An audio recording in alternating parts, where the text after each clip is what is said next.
It is 6 o'clock on Monday, June 24th, and I call this meeting of the Clear Creek Independent School District to order. Let the record show that a quorum of board members is present and that this meeting has been duly called and that its notice has been posted in accordance with Texas Open Meetings Act, Texas Government Code Chapter 551. Our first item on the agenda is closed session.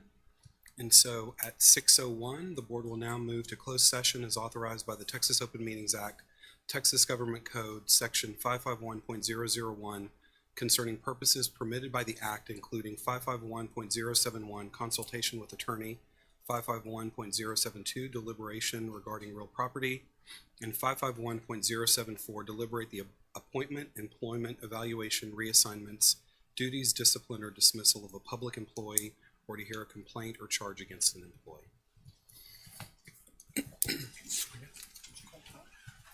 The time.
6:45, and our next item on the agenda is Pledge of Allegiance in Texas. Okay, I believe we have some Rocket team members that are going to help us say the pledges. If y'all want to come up here and help me out. Oh, we have a lot of Rocket team members. Great. All right. Okay, we're going to do the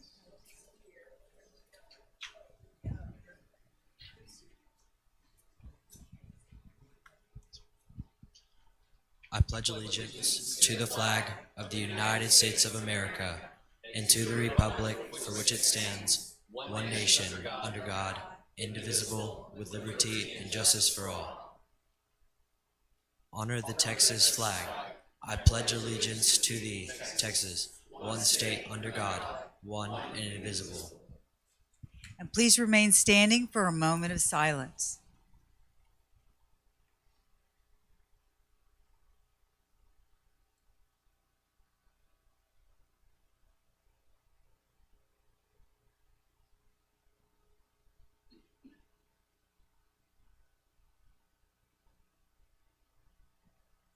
Thank you. You may be seated. Yes, y'all get to stay here. Okay. All right, team. Yeah, we're going to work this way. Well, let me share just a little bit about the Rocket team. The Seabrook Rocket team, top 100 in the nation. Let's give them a round of applause.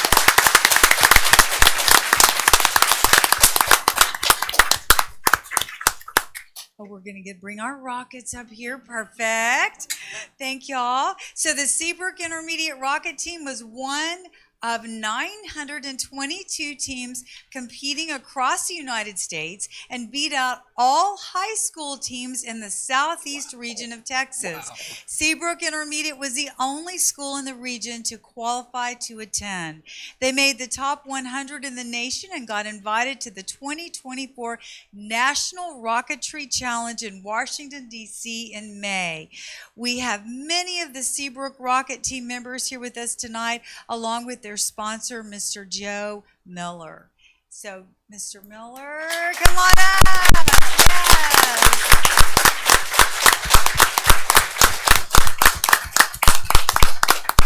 All right.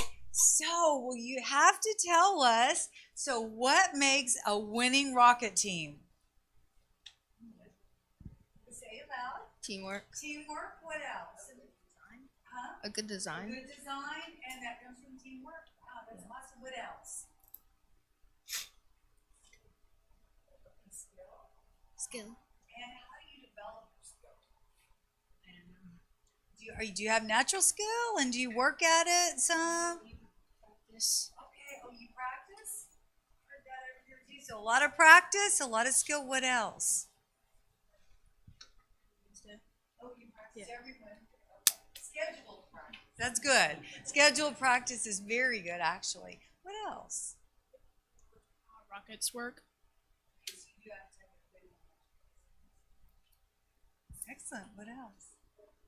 Tools that you use to make the rockets.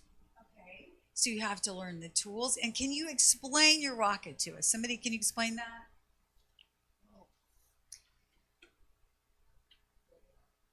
Yeah. Okay. Motor mount, fins, bottom part, transition, upper part, cone.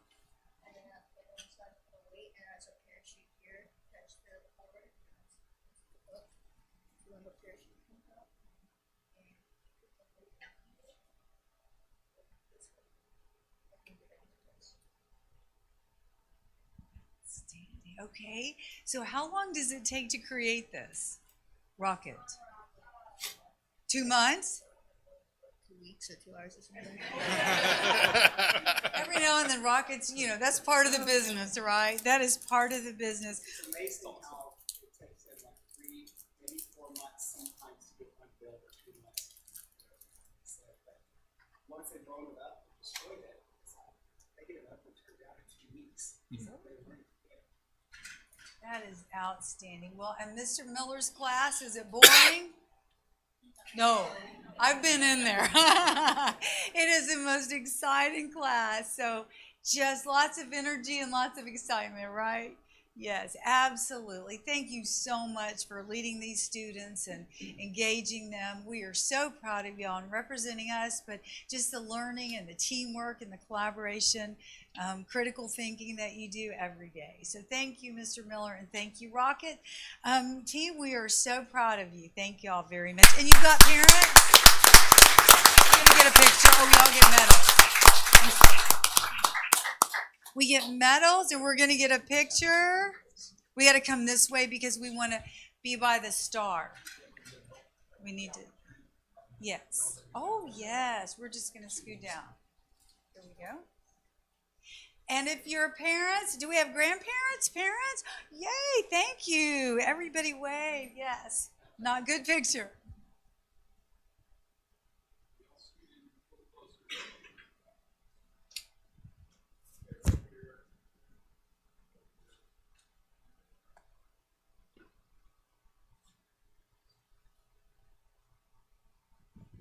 Thank y'all so much, and thank you for sharing your students with us. Thank you, team.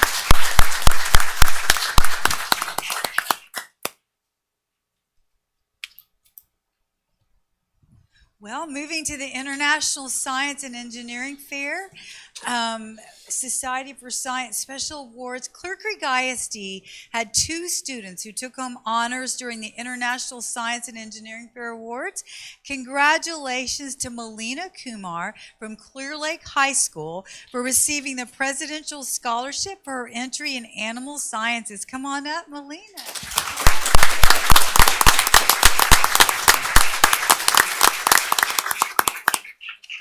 And I do want to say that Samana Subramanian could not attend tonight, but she earned 3rd place from NASA for her entry in the engineering technology. So Melina, can you tell us a little bit about your project? So essentially, I developed a test to help diagnose granulosa cell tumor within mares, and I did that based on anti-Müllerian hormone measurements. And then the current diagnostic tests tend to be very invasive as well as expensive. And so I aim to develop a blood test that is a lot more cost effective and allows for early diagnosis, so that can help save many mares' lives.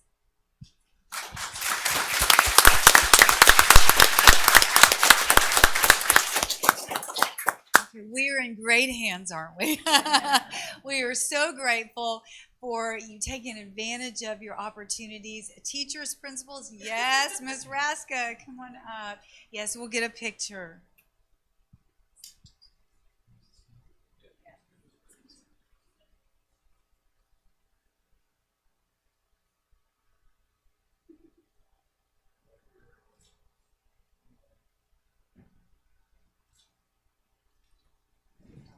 Thank you so much. Congratulations.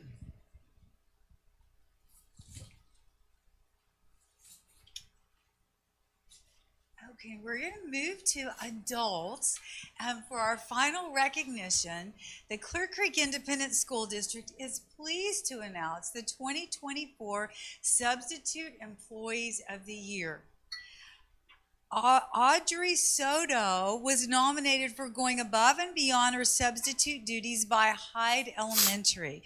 Audrey was a 5th grade teacher at Hyde since the school opened in 1995 and taught for 23 years before retiring. Audrey, please come up.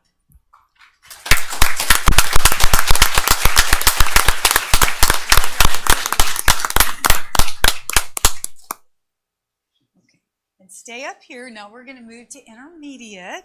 So Deborah Beaver Lind is a long-term super sub. She was nominated by Westbrook Intermediate for her compassion and kindness she shows all students. Deborah is a former educator and forensic chemist who has been subbing in CCISD since 2018. Ms. Beaver Lind, come on up.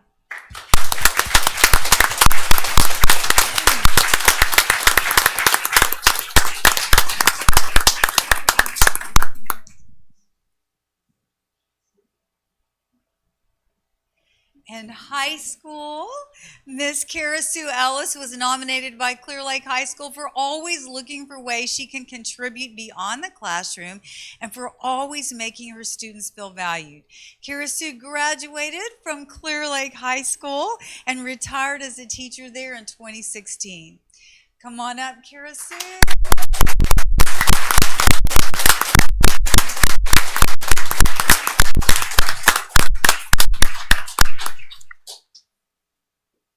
And Miss Verna Henry and Dr. Robert Branch in Human Resources, come on up too.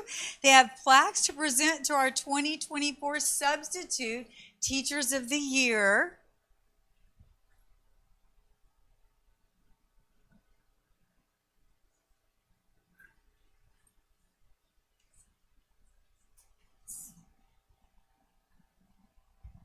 Yeah, we'll get a picture. Yeah, principals, do we have, let's see, Lake, we are here. Westbrook, yes, come on up. Hi, wonderful.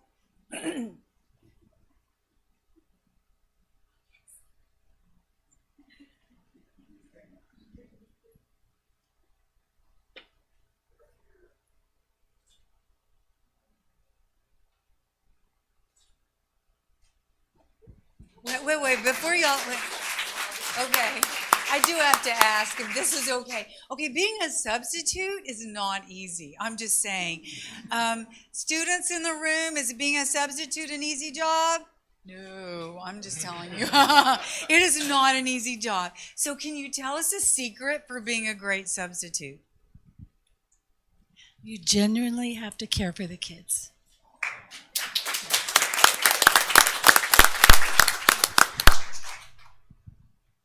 Well, I think you also have to, and all of these people do, be representative of the core values that CCISD, be an example for them, and have a good sense of humor. I think it's just a smile and make them laugh and make them come into a room that they don't have their regular teacher and just smile at them and make them feel really like they're special that day. We're so glad.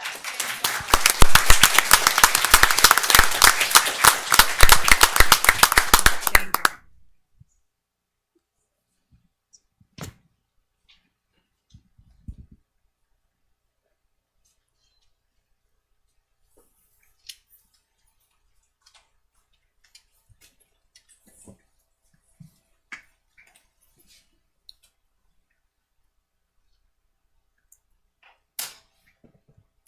Okay, we'll move to our next item on the agenda, which is the district update. Okay. Thank you, President Sanchez. And pre-kindergarten enrollment opportunities are here. We're enjoying meeting our newest families as parents of pre-kindergarten and kindergarten students finalize the enrollment process. We held a registration fair last Monday and Tuesday at McWhorter Elementary, where we were able to assist dozens of families through the process. A reminder, we still have a few tuition-based pre-K spots open at Green Elementary, Hall Elementary, Stewart Elementary, and Ward Elementary. So families interested in learning more should visit our website at ccisd.net. Summer school is here. The learning continues even during summer vacation. We have about 2,600 students attending summer school online and in person to recover or expedite learning opportunities. And our summer will culminate in the 2024 summer graduation ceremony on August 1st at 7 p.m. at Clear Lake High School. And finally, as we're looking to the future with summer school and moving on, district job fair, we are hiring. So Clear Creek ISD is the second largest employer in our area and was recently named a Forbes top workplace. We will be hosting a job fair for operations position this Wednesday from 5 to 6 at the stadium. And again on July 17th for paraprofessional openings from 5 to 6 at the same location. So please spread the word, and we are looking forward to welcoming some new employees, and we're just about fully staffed up, so we're excited about that. Thank you. Awesome. Thank you, Dr. Engel. The next item on our agenda is community input. The purpose of community input is for the entire board to receive feedback from citizens. The board will hear the public comments but will not respond except as authorized by the Texas Open Meetings Act to respond to an inquiry by a member of the public or by a board member with a statement of specific factual information, recitation of existing policy, or to deliberate a proposal to place a subject on the agenda for a subsequent meeting. Matters brought forth that require a response will be addressed by the superintendent as appropriate. All information received is subject to verification. Community input is scheduled for 30 minutes and has 2 forms. Those requesting to address the board in advance of the meeting are granted 3 minutes to address their topics, and those who sign up this evening prior to 6:30 are granted 1 minute. In a district our size, there will certainly be issues or topics which will understandably generate considerable interest from the public. It is important that members of our community be able to address the school board respectfully, without disruption, and without fear of intimidation from other attendees. On behalf of the board and the superintendent and CCISD staff, we welcome your input during CCISD school board meetings. We request that everyone exhibit the respect and understanding each person rightfully deserves when addressing the school board during the public input portion of the meeting. And our first speaker this evening is Tom Davis.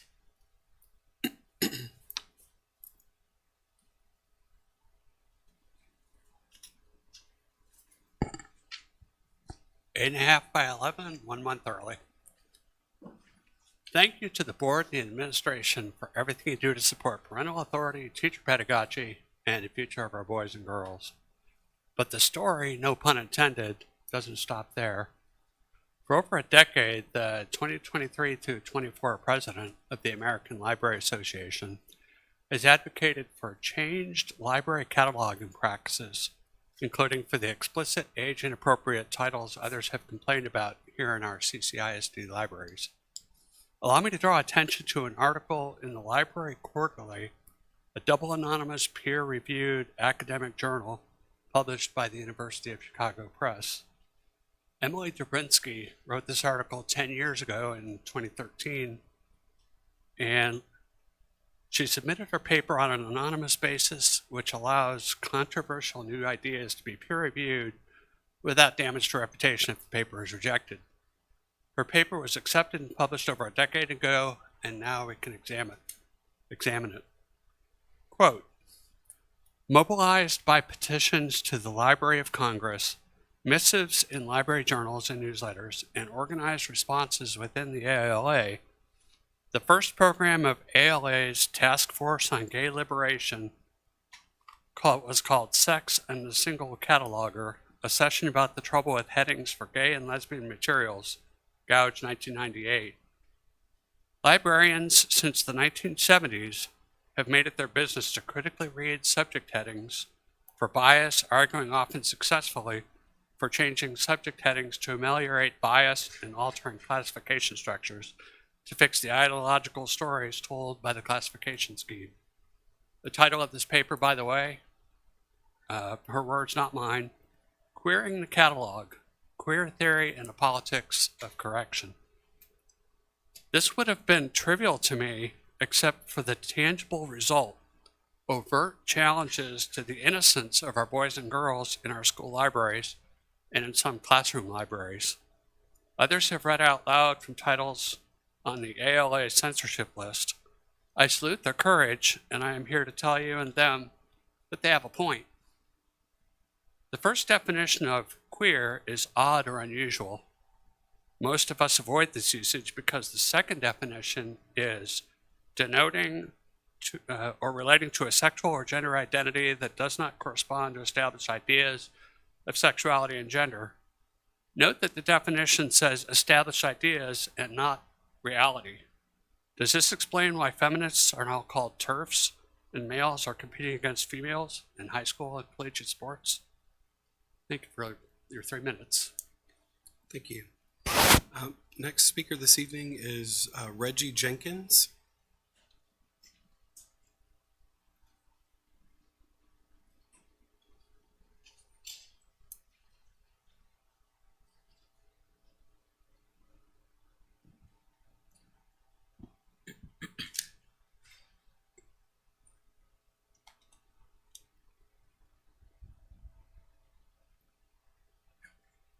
Good evening, members of the school board. My name is Reggie Jenkins. I'm the Vice President of the Student Council and the Future Farmers of America at Clear Lake High School. I'm here to request the inclusion of graduation chords for school-based organizations. I understand that our graduation ceremony primarily celebrates academic achievements. However, recognizing student involvement in extracurricular activities is equally important. These activities help us develop leadership, teamwork, and a strong sense of community, skills that are essential for our future success. While the district stance is that graduation reliance should reflect academic accomplishments, I propose a slight adjustment. Allowing graduation chords for school-based organizations like student council, choir, athletics and FFA, and etc. would acknowledge the significant contributions these students make to our school community. These efforts enhance our educational experiences and prepare us for future challenges, even if they are not required for earning a diploma. Currently, chords are awarded for specific academic achievements within extracurricular programs, such as passing the industry-based certification and CTE programs. Expanding this to include leadership roles and significant contributions within school-based organizations would motivate more students to be engaged deeply in these activities. It's just cords around our necks. It doesn't detract from the ceremony itself. Instead, it enhances it by showcasing the full spectrum of student achievements. Additionally, limiting graduation chords to only certain groups can seem unfair to students. It sends a message that the hard work and dedication of those involved in school-based organizations are less valued. Recognizing these contributions with graduation chords would validate our efforts and encourage future students to strive for excellence, both in and outside of the classroom. I recognize that we have banquets and award ceremonies to celebrate these accomplishments. However, the graduation ceremony is a pivotal moment of all of our lives. Including chords for extracurricular achievements would provide a holistic recognition of our efforts. By allowing school-based organizations to award chords based on criteria like leadership, community service, and significant contributions, we can ensure that only those who have truly earned it are recognized. I urge the school board to consider this proposal. Recognizing the dedication of students in school-based organizations with graduation chords would not harm the ceremony, but would add the value to it by acknowledging the diverse achievements of our student body. Thank you for your time and consideration, school board. Thank you.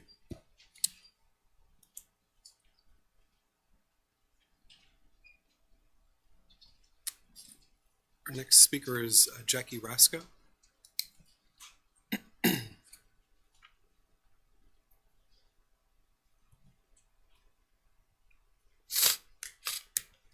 Good evening. My name is Jackie Rasco. I have two daughters in the district, one at Ed White and one starting Seabrook Intermediate this fall. Also Seabrook City Councilwoman. I'm here tonight to discuss the district's employee social media policy and procedure. I am happy to hear that since January 2023, you've had a policy in place that refrains educators from posting sexually explicit, vulgar, obscene, etc. content online. I appreciate your handling in the recent is my mic on? In the recent situation with a substitute teacher that was posting very inappropriate things on public social media outlets. So step one is to have the policy in place, which you do. Step two is to actually enforce the policy. So you have the social media policy, which you don't have a social media screening. Before an educator is hired, the district should be vetting these individuals with a more thorough process. While they are employed, the district should also expect them to refrain from posting anything sexually explicit, vulgar, or obscene, etc. This shouldn't be that hard. They did choose to have a career working with minors. They should have a higher standard for themselves as well as the district. They should be role models for our children. Before an educator is hired, the district should be searching the web content that might raise potential red flags. There are companies that offer these services. They will screen and offer continuous monitoring. Orange Tree Screening is one, and that was just a quick search. This will assist you in employing wholesome educators that care enough about their image to, at minimum, have an impulse control.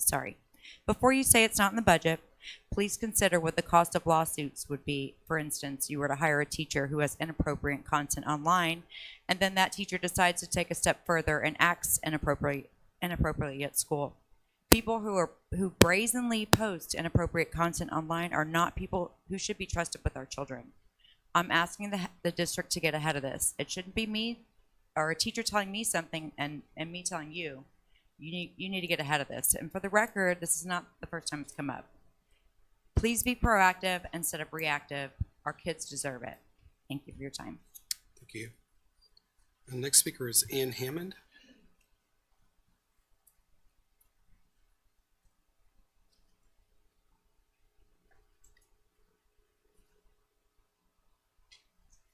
Good evening. I'm here on behalf of the Association of Former Board Trustees, the CCISD chapter. I have a resolution in honor of Dr. Karen Engel, Superintendent, Clear Creek ISD. The Texas Parent Teacher Association Superintendent of the Year. Whereas Dr. Karen Engel, Superintendent, Clear Creek ISD, has earned the 2024 Texas Parent Teacher Association Superintendent of the Year Award. And whereas Dr. Engel embodies the PTA's mission to make every child's potential a reality by engaging and empowering families and communities to advocate for all children. And whereas Dr. Engel exemplifies the PTA's commitment to student learning, well-being, safety, and family engagement in the education enterprise. And whereas Dr. Engel inspires the PTA's value of collaboration, diversity, respect, accountability, and commitment to educational success.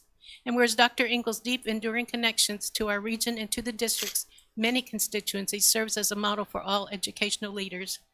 And therefore, be it resolved that the Association of Former Board Trustees congratulates Dr. Karen Engel for the honor of being recognized as the Texas PTA Superintendent of the Year and for her superb leadership and her abiding dedication to public education. Adopted June 17, 2024. Former trustees signed this: Joanna Bailson, Ken Ballaker, Jennifer Broddle, Robert Davey, Laura DuPont, Glenn Friedman, Ann Hammond, Charles Pond, Paige Rander, Dee Scott, Paula Tomasi, and Wynn Rebel. Congratulations.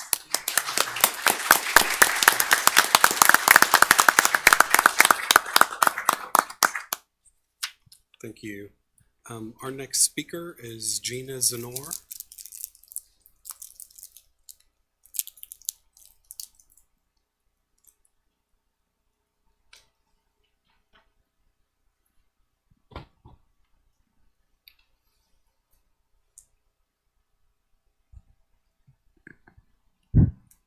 Good evening. My name is Gina Zanor, and I am a Texas Education Policy Institute Fellow here on an assignment. I am here in regards to school finances and how to be more aggressive in securing school funds. Soliciting educational grants, donations, sponsorship from corporations, philanthropic, charitable organizations, along with the phenomenal job that Clear Creek's Education Foundation does with their Pause Patrol campaign, is helping to bring monies into the district and meeting the goals. TA has grants such as Strong Foundations in Math and Literacy Framework Development, which supports how students learn reading and math. Also, we need to continue sharing the message. We still need our communities to help us in educating our students. Everyone is feeling the pain of inflation and depleting funds. Please continue with fund campaigns through educational grants, corporations, philanthropic, charitable donations to show your commitment to educating our children. Thank you. Thank you. Our next speaker is Karina Bullock.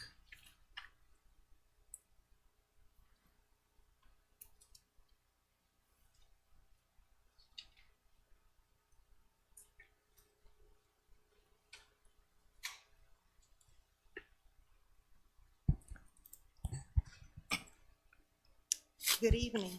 My name is Dr. Karina Bullock, and I am a Texas Education Policy Institute Fellow here on an assignment.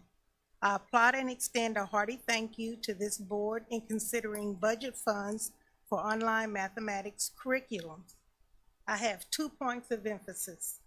First, learning is mind and body, and tactile learners need to be able to manipulate physical objects to enhance their mathematics learning.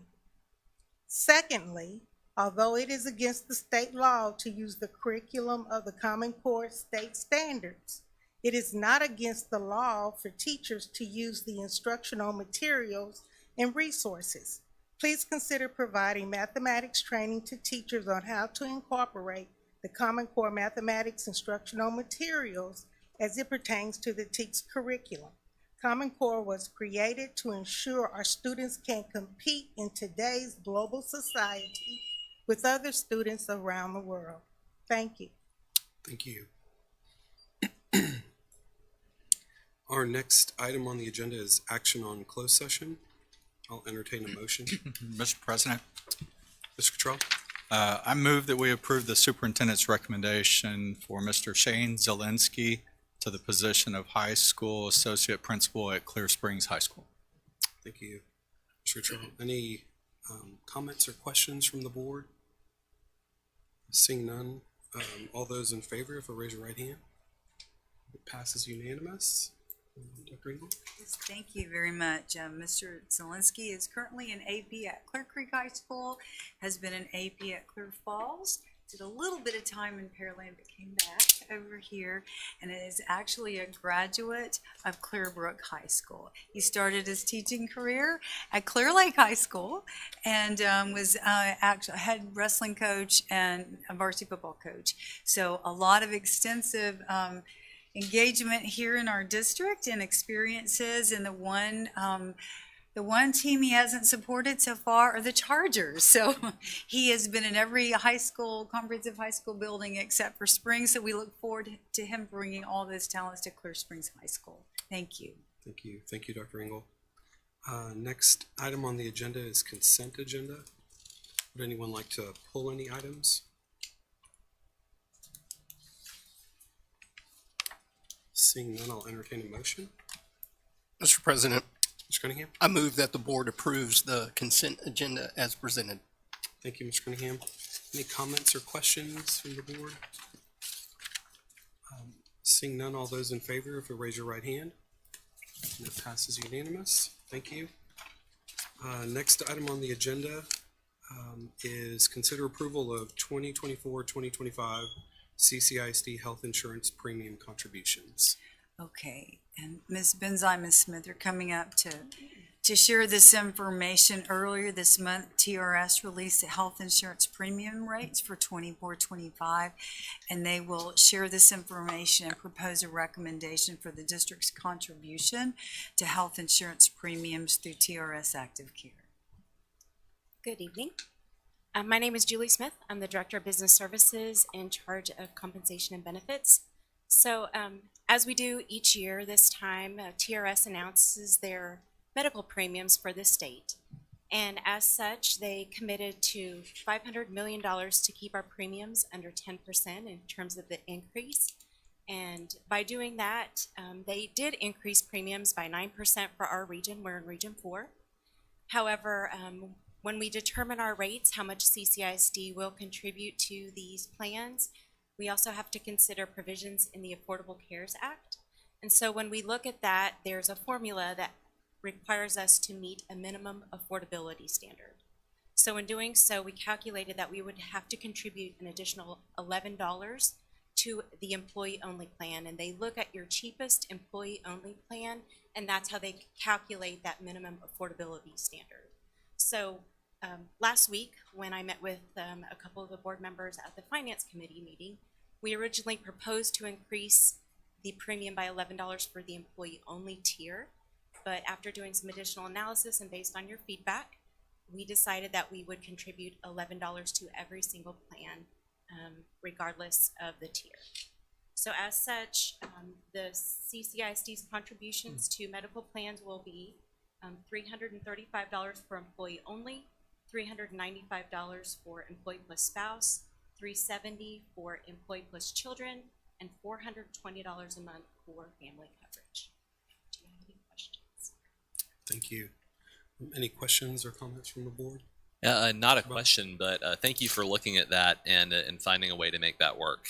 So I think we felt pretty strongly that that if we do something for one group of employees, we should do it for them all. And so I'm glad we found a way to make that happen. So thank you. Thank you, Mr. Bond. Any other comments or questions from the board? Yes, Mr. President. Mr. Cunningham? Julie, good to see you. Haven't seen you in a while.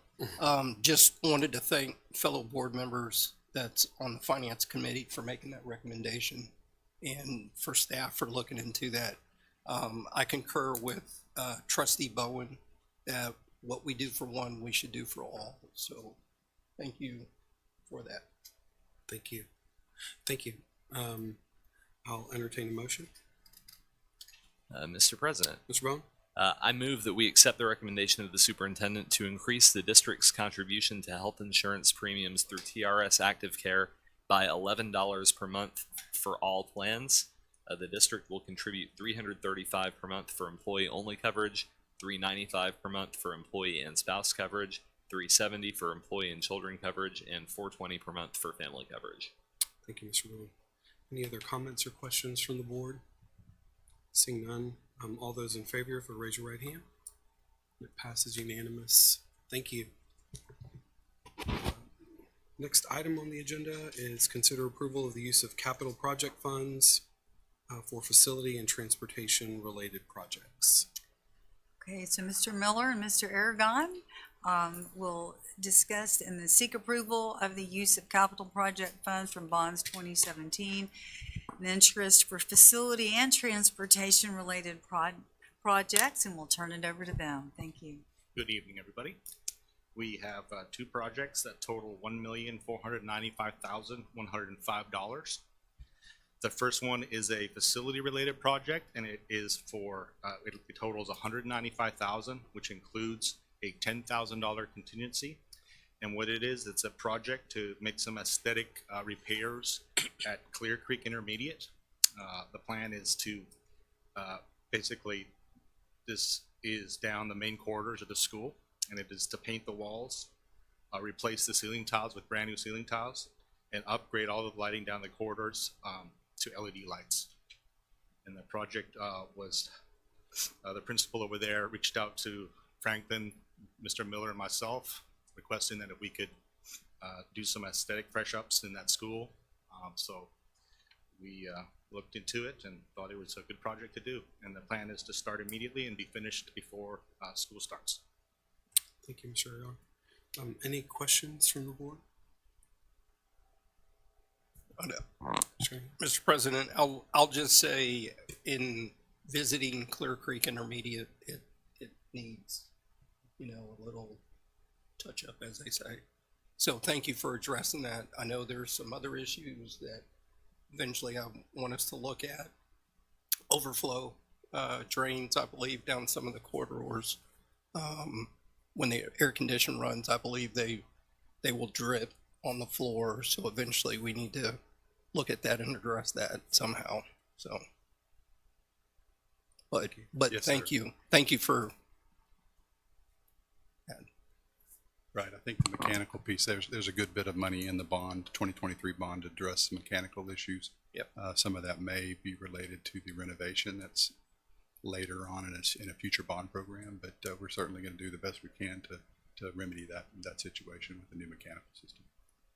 Okay. Any other questions? I'll entertain a motion. The next item yeah. is the transportation piece.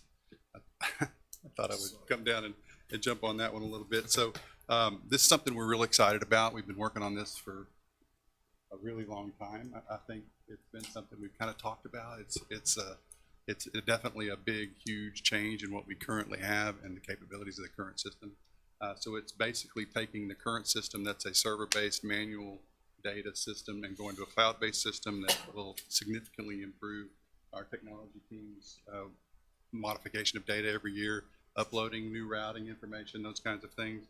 We did work with Dustin and his team and Greg and his team really for quite a while to make sure that all of our ducks were lined up on this one, to make sure that it was the right system and the right the capabilities. And so this also includes GIS map conversions, which will support all the routing software. It includes Wayfinder, which is RFID badges for students and tablets that allow us to track students as they get on and as they disembark. It's a really, really robust system. It's also preloaded with authorized guardians, so when we have the little kids, the pre-Ks and the kinders, when the parents are coming to pick them up, they're actually loaded in that system, so our bus drivers will be able to see that. It also has turn-by-turn navigation, so rather than our bus drivers having to stop and review paper data, they can actually get that information straight from a route turn. If they are required to miss a stop, it automatically updates the stops and makes sure that they get back into the right location. So a really, really great system. It has integrated trip field management. We currently use Bus Hive, so this will replace that. It does have Info Finder, which is currently used, which communicates information related to routing. It has Viewfinder, which eliminates the requirement for many costly licenses to allow other non-transportation folks to have access, like our campus staff and our leadership team, to be able to look things up as they're happening and have the data for each student. It's really going to increase our access to that. And then the Stop Finder parent app, which has a geolocation. When the buses are getting close to their bus stop, it notifies and alerts parents and students that they're almost here. It allows them also to track students boarding and disembarking off of their bus. So it's a really great system. It is more expensive than what we've had in the past, but we really are confident that it's going to really pay dividends in the future. The cost of this TransFinder system is, for a 3-year term, is $1,202,505. Sorry, 405. And then we're also requesting $97,700 for 50,000 of the RFID badges to accommodate this system. It'll carry us forward through the same 3-year term, depending on how we roll that out. So we are asking for a total of $1,300,105 out of Bond 17 savings and interest for the TransFinder system. Thank you. Are there any comments or questions from the board? And I'll just make the comment again, and I'm sure Jonathan's on his way to a microphone to do it also. I mean, I'm very excited, and we got the full download on everything that was going to be offered in the Finance Committee in this new system.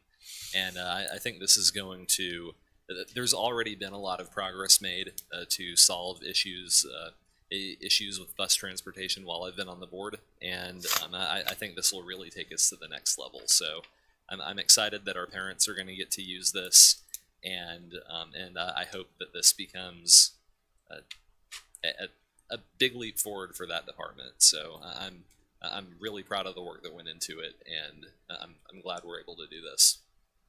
Thank you, Mr. Brown. Any other comments? Yeah. So Mr. Trump? you were right. I'm anxious to say something about it because this really is groundbreaking for families, and it really reaffirms our commitment to the safety of the students and how important it is that they get to school safely, they get home safely. It's just kind of groundbreaking. I haven't heard any other districts using this. So making that commitment of over $1 million to making sure that these riders and the families are, not only as a parent to be able to track your students, because I know we can do that with phones and that kind of technology, but this is kind of next level for school districts to do. And so I really hope that the families out there understand that this is for them, this is about them, and our commitment to providing a safe space from the time they get on the bus to the time that they get back home. So I hope everybody in communications and throughout the district, they get that word out, and parents really do understand that. Sure, there's going to be some growing pains and a lot of, Monday morning quarterbacks about how you can do it different and better, but I know that we will.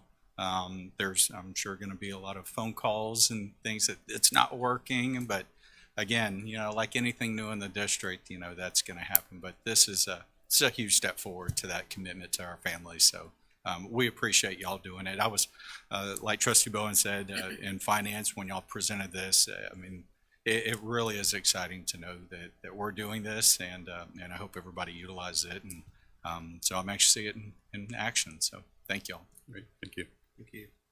Any other comments or questions from the board? I just wanted to say I'm thrilled that parents will be able to know as much about the location of their children as they do about the Amazon package that's coming towards their house. Thank you, Mr. Larson. I did have a question about the RFID cards. Will those be integrated as part of the student badges, or is it a separate? That is one of the components of this that really stood out to us. It does use the same badges that our child nutrition uses and could be integrated with student badges throughout.